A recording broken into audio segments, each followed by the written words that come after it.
আমার মতো এত সুখী নয়তো কারো জীবন। কি আদর মায়া মমতায় ঘেরায় আমার জীবন। আমার মতো এত সুখী নয়তো কারো জীবন।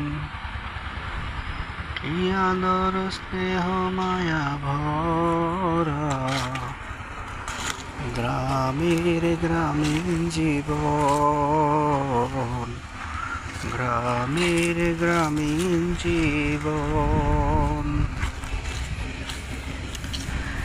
গ্রাম বাংলার এই প্রকৃতি, গাছ ঘেরা সবুজ বনানীর মধ্যে ছোট্ট একটা বাড়িতে যদি বসবাস করেন, যতই গরম থাকুক মনটা প্রশান্তিতে ভরে যাবে। ঠিক আছে।